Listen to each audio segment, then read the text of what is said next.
All right, now we're back into our tools. We've got next on the agenda is our Marquee tool. Now, this has been around for a very long time, but about half of these tools are very old. Doesn't mean they're bad, they're just staples. They're the standards. So I've been using Photoshop for 25 years. I'm in my early 40s now, and I started using it when I was about 15. So it's a really long time to be using these tools. And to see that they are not changed because there's nothing about them that needs to be changed, apparently.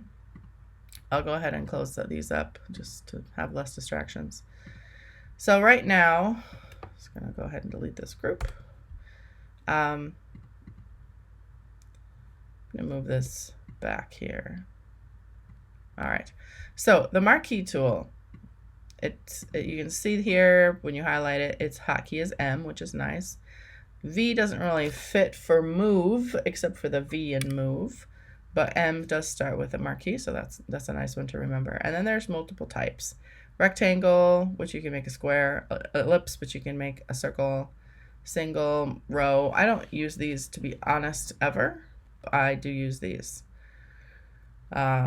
So the single row is just going to be really specific. Like it doesn't want to,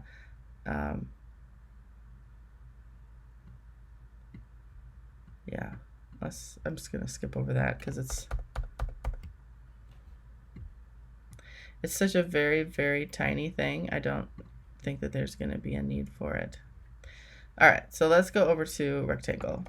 Now, anytime that you have something selected like this, where you have a dotted line, you can either click off into the side or just outside of the spot that you've selected, like this, or you can actually deselect it under select. You can, if I have something selected here, you can see I can deselect. The other thing that's nice about that, though, is you can see that little spot that I clicked and dragged for. What if I don't want that spot? What if I want everything around it? In that case, you choose inverse under select, and then you can see that it's choosing everything, including both artboards. That's interesting. Everything except for that particular part, if that makes sense. So that's kind of a nice thing to note. You don't have to only select the item you want. You can select all the other parts of something. So for now, though, let's go ahead and do this. I'm just going to make a rectangular mark. I'll just do a square. If you want a square, let me zoom in here a little bit more. What you have to do is hold the shift key down. So when you click with your mouse and then you hold the shift key down, you get a perfect square. Otherwise, you can get a rectangle in whatever proportion that you like. Same thing with the ellipse. You can do whatever size ellipse you want, or if you prefer a perfect circle, you can actually drag with the shift key on. You see the difference there. It snaps it, it snaps it into a circle. Now, something to note about that is if you're wanting, let's say that I want this specific flower and I want to make a perfect circle starting from it, I hold the shift key down, but I also hold the option key down, and then wherever I clicked first becomes the middle of your circle. And you don't have to do the shift key first. If you were making an ellipse, you would just hold the option key down. If I want to make a circle, then I shift and I get that perfect circle. So I'll just go ahead and do that. Now that I have it, I can do multiple things with it. I'm going to copy it. I could have cut it also, but I'll copy it. And then you can see if I turn my layers off that I've just got that circle right there. And so those are the basics there. Now, a couple other little things to think about here. So if I go back to my background layer, on this particular image, it's a hard edge, right? There's nothing, it's just the edge, it's not fuzzy. What you can also do is choose something with you can feather it. So I'm gonna just do a 30 because I think it'll be obvious enough. Let's see. So again, this time I'll do a square. Hold the shift key down, grab that, and then either do Command C now at this point or Control C, or under Edit you can just say copy. And then there's a couple different ways you can paste. Right now, because my marquee is still here, sometimes, you know, if I paste this, you can see it goes directly on top, right?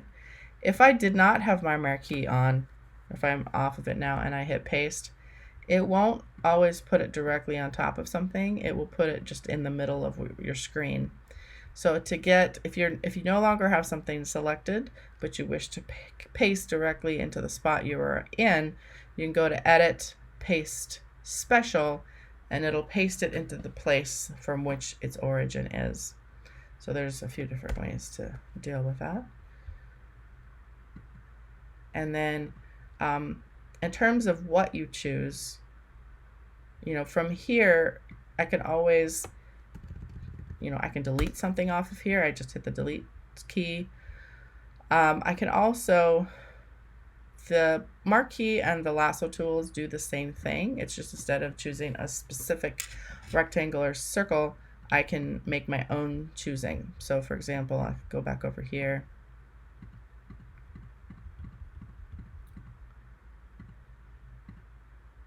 And choose, you know, a funky shape. Now, let's say that that shape is almost in place, but not exactly. What I can also do is once something's there, I can use my arrow keys and move up a little bit. If you want to move faster, hold the shift key down at the same time, and then you can choose your specific spot. Again, I'm doing my hotkey for Command C to copy, or I can go up to Edit and copy, and then I'm gonna turn this off and then paste. So you can get some pretty funky shapes. The other type is a lasso, so it's more organic. The important thing for all of these is that when you draw, if you let go before you get towards your begin point, it'll fill in the gap for you. So that's kind of nice, but in some cases, it doesn't know that you want to complete a circle. It's just going to do a straight line, which you can use to your advantage sometimes. So same thing for this one here. Now this one won't finish automatically. I'll have to double click and then it finishes. One last thing, which I don't use often, I just did a Command D to get rid of this selection, is the magnetic lasso tool. This one is where you might be choosing, like let's say if I wanted to specifically choose just this cone, the magnetic will try to figure out what you want, and it's not going to be perfect, but its purpose is to try to find something similar, and then double click to get that final selection, and then again copy paste. So some files will you know, do the magnet better. In this case, it's going to try, but when you have a lot of backgrounds that are, now this, it did a pretty good job right there with the pink and the green, but here it's having a little more trouble because there's a lot of greens for it to consider, right? So double click again. Whoops. You have to be careful how fast you double click. It's kind of frustrating. So there's a couple different things there. And it will, if you're on this tool, you can easily get sucked into accidentally doing it again. If that's the case, you just move over to your move tool. Let's see if I can demonstrate here. So like we'll want to keep following you, but if you just double click wherever you're at and just finish that shape, then it'll let you choose a different tool. There we go. So you just have to double click a few times if you find yourself in that specific space. The other thing you could do, yeah, you do have to just finish it off that way. Okay, so the combination of our rectangular marquee and these are helpful, but I want to show you one more thing about selections. So let's say you have this box selected. That's fine. You can actually, if you're on a layer and you want a little change to happen, I don't recommend this, but what you can do is, as long as something is chosen, well, I'll get more into these later, but you can actually modify that one specific spot. I don't recommend it because it's a change that's really difficult to take out once you do it. It's much better to go ahead and copy that spot and paste it and then make the change only to that particular layer, so that if you wanted to change something later, if you don't like it, it's okay. You can just simply delete that particular spot. Then in terms of selection, I wanted to cover one last thing. I'm just going to make a white background, it's easier to see. So again, you can choose your square, rectangle, whatever it is. Let's say I have a weird spot that I want to do. What I can do is hold the shift key and you can see that the plus sign comes up, and then you can drag and you can actually add and make some unusual shapes. I'll just turn this on and copy it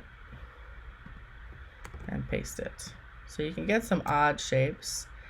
You can also do something. Let's go ahead and make a shape. If you hit the option key instead, which is your minus key, you can see that one, and do this, then you get what your selection would be is this. So I'll just go ahead and do that for you so you can see. And then you get that minused out. So that's fine. Another thing to do though instead, because that can be a little bit tricky, would just be to go ahead and make your shape first. So copy that, make sure you're on the right layer. Copy that, paste it. And then if I wanted that section gone later, I could also just go in here with my Marquee tool and simply hit delete. Either way, it works. And those are the basics of regular stuff. Let me go back up to the feather now. And this one is everything else that I just showed you is relevant. It's just that instead of a hard edge, you're going to get a feathered edge. So up here, you see that box that says feather. Again, I kind of got sidetracked here, but I'm going to try a big number. I'm going to do 50. So go ahead and select something here.